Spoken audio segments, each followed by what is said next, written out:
Good morning. My name is Genesis Gastelum, and I am a senior accounting major from Mexico.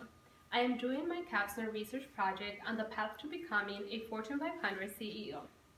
I am looking into the career path and education of the Fortune 500 CEOs. Every year, the Fortune magazine publishes the rankings of the 500 largest U.S. corporations based on revenue.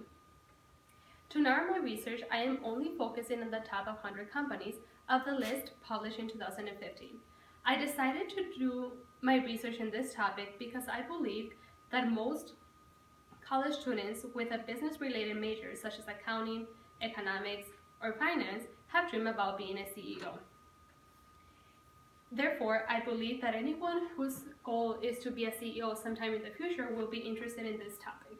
Even if you're not aiming to be the CEO of a Fortune 500 company, looking into the career paths of some of the top executives in the country will provide you with a good guidance to achieve your professional goals.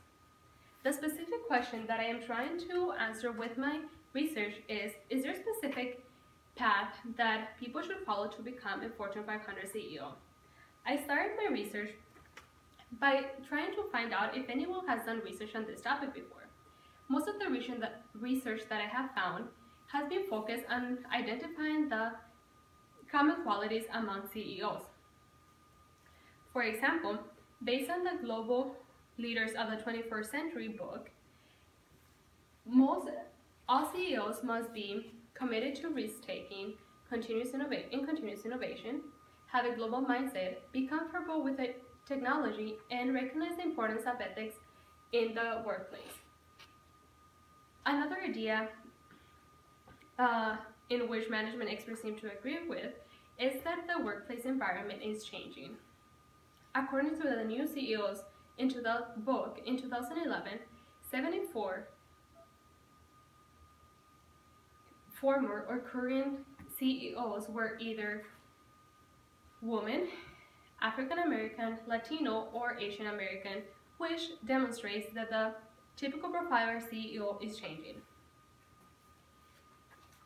Although this existing research has helped me understand the qualities that a chief executive officer must possess, I am trying to focus my research most on the technical side and see what is the most common career path and education that CEOs follow instead of their personal characteristics.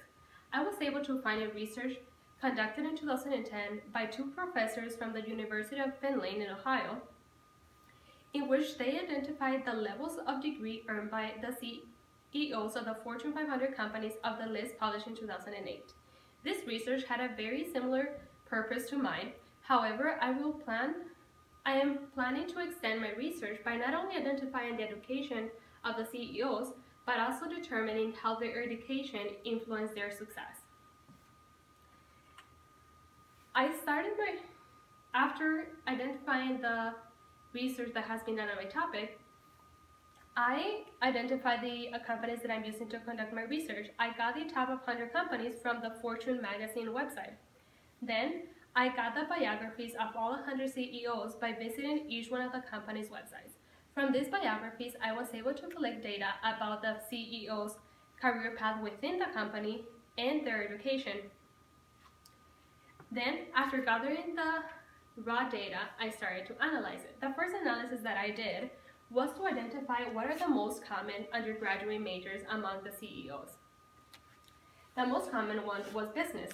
This business category includes business administration, marketing, international business, and other business-like majors.